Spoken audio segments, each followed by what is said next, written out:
किसी समय एक दूरस्थ और शक्तिशाली राज्य में एक विशाल किला हुआ करता था। इस किले के नीचे एक ऐसा तहखाना था जिसके दरवाजे पर हमेशा भारी लोहे का ताला जड़ा रहता। इस तहखाने के बारे में कई कहानियां प्रसिद्ध थीं। कुछ कहते थे कि वहां राजा के खजाने छिपे हैं, तो कुछ का मानना था कि वहां एक ऐसी आत्मा को बंद किया गया है जिसने कभी पूरे राज्य को तबाही के कगार पर ला दिया था। राजा भी इस तहखाने का जिक्र सुनते ही गंभीर हो जाते। उन्होंने अपने दरबारियों और सैनिकों को सख्त हिदायत दे रखी थी कि कोई भी इस तहखाने के करीब न जाए। अगर किसी को वहां जाते देखा गया तो उसे कठोर दंड मिलेगा। लेकिन इससे लोगों की उत्सुकता और बढ़ गई। एक रात जब पूरा किला नींद के आगोश में था, एक पहरेदार, नाम था राघव, जिज्ञासा से भरे मन के साथ तहखाने के पास पहुंचा। उसने सुना था कि रात के तीसरे पहर तहखाने से धीमी धीमी आवाजें आती हैं। पहले तो वह हिचकिचाया, लेकिन फिर उसके अंदर का डर उस उत्सुकता के आगे झुक गया। उसने लोहे के दरवाजे के करीब जाकर कान लगाया। अंदर से एक सरसराहट की आवाज आई। यह आवाज किसी जानवर की नहीं थी, यह इंसानी आवाज लगती थी, पर उसमें कुछ ऐसा था जो राघव की रीढ़ में सिहरन पैदा कर गया। तभी दरवाजे के पीछे से एक धीमी पर तीखी हंसी सुनाई दी। कौन है वहां?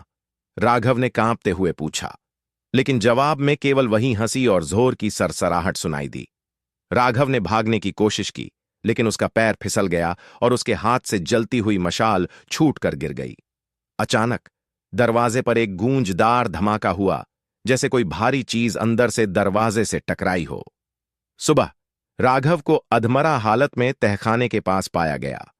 वह कुछ बोलने की हालत में नहीं था, बस उसकी आंखों में एक अजीब सा खौफ था। राजा को जब यह बात पता चली तो वह तुरंत तहखाने के पास पहुंचे। उनके चेहरे पर चिंता और गुस्से का मिलाजुला भाव था। मैंने कितनी बार कहा है कि इस तहखाने के पास कोई न जाए, राजा ने गरजते हुए कहा।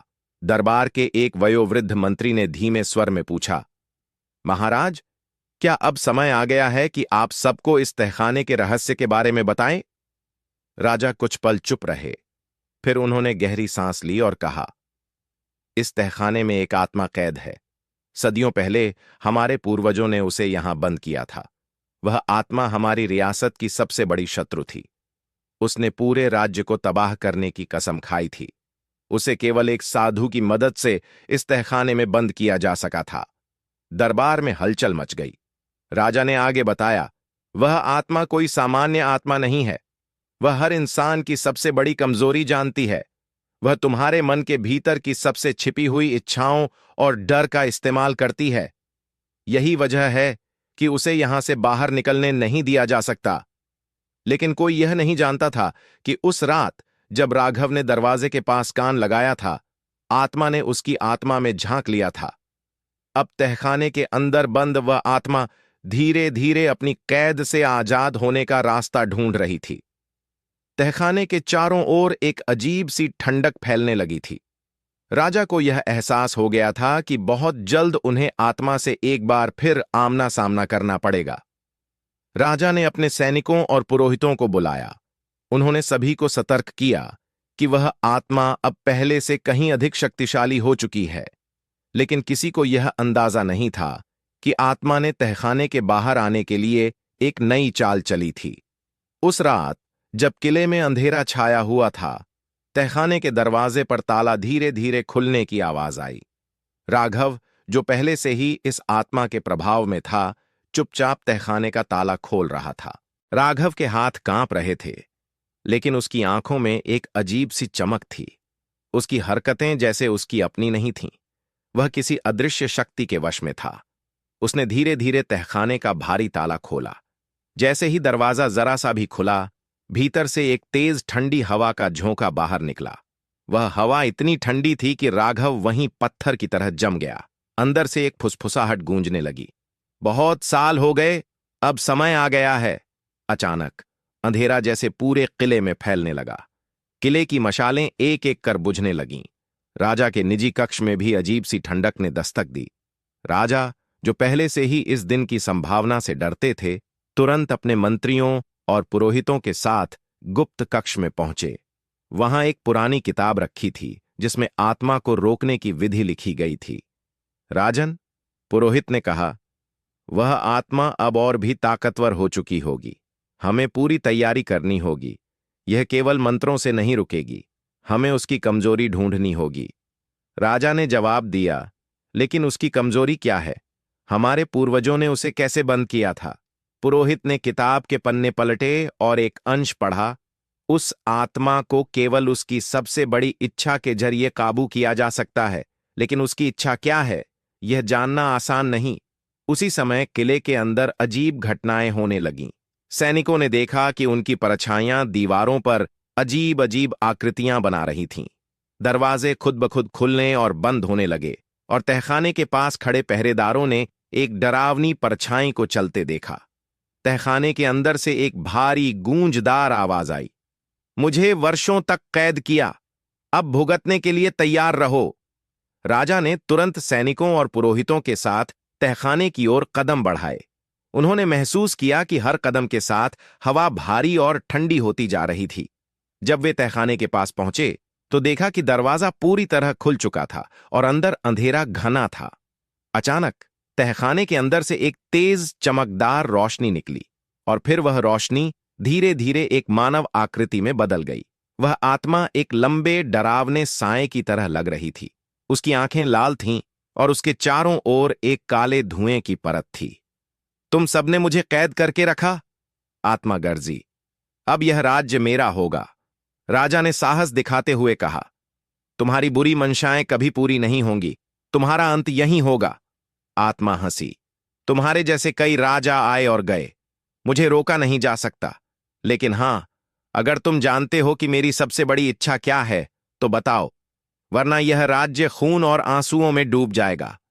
पुरोहित ने राजा के कान में फुसफुसाया, राजन, हमें यह जानना होगा कि यह आत्मा अपने जीवन में क्या चाहती थी।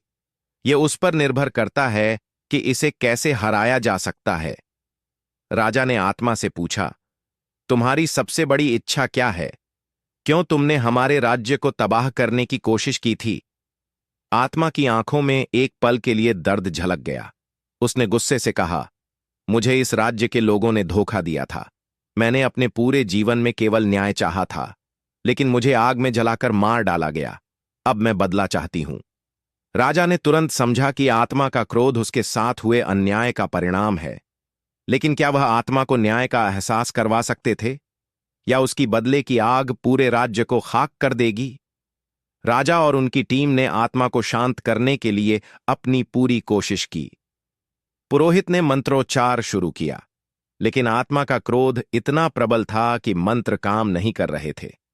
तभी राजा ने आत्मा की ओर देखते हुए कहा, अगर तुम्हारे साथ अन्याय हुआ है तो मैं इस राज्य के राजा होने के नाते तुम्हें न्याय दिलाने का वचन देता हूं। आत्मा ठिठकी। उसने गुस्से में पूछा, कैसे?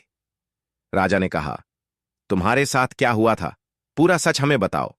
हम तुम्हें सम्मान के साथ न्याय देंगे, लेकिन बदले की आग में इस राज्य को मत झुलसाओ। आत्मा ने कुछ पल के लिए सोचा। उसकी काली आकृति हल्की होने लगी।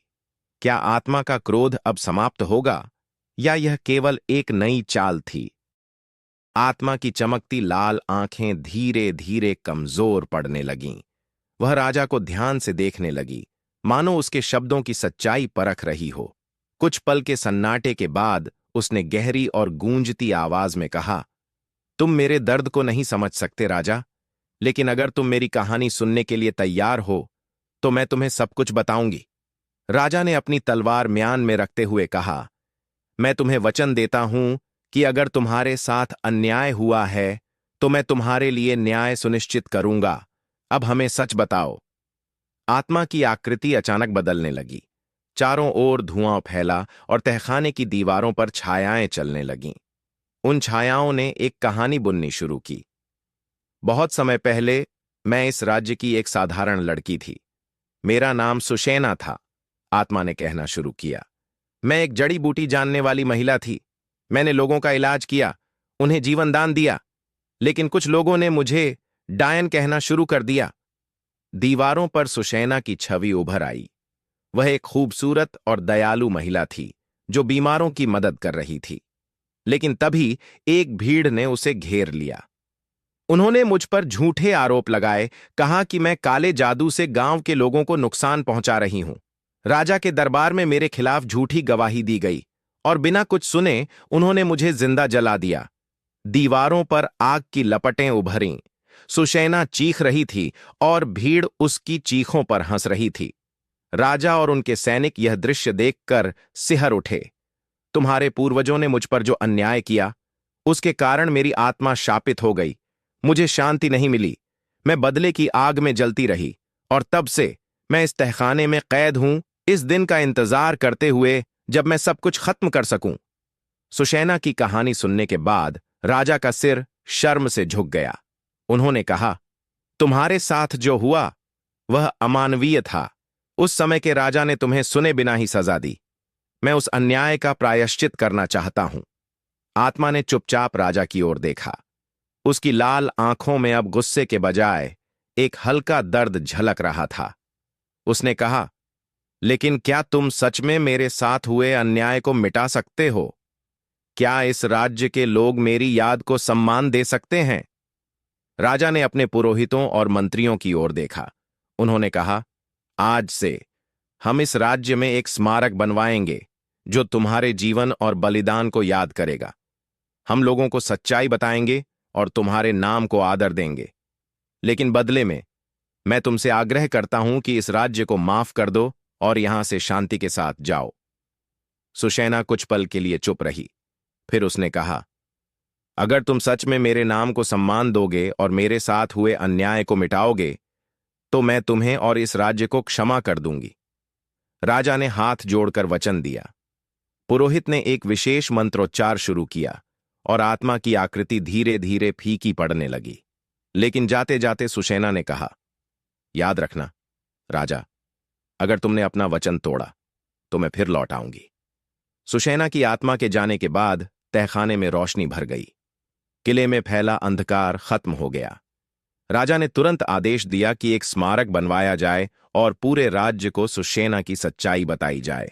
उन्होंने यह भी सुनिश्चित किया कि भविष्य में किसी निर्दोष पर ऐसा अन्याय न हो। कहते हैं कि सुशैना की आत्मा को शांति मिल गई, लेकिन किले के लोग अब भी तहखाने के पास जाते हुए सावधानी बरतते हैं। उनकी मान्यता है कि सुशैना की आत्मा कभी-कभी जड़ी बूटियों की खुशबू के साथ वहां प्रकट होती है, यह देखने के लिए कि राजा ने अपना वादा निभाया है या नहीं। इस तरह तहखाने का रहस्य समाप्त हुआ, लेकिन उसकी कहानी पीढ़ियों तक याद रखी गई।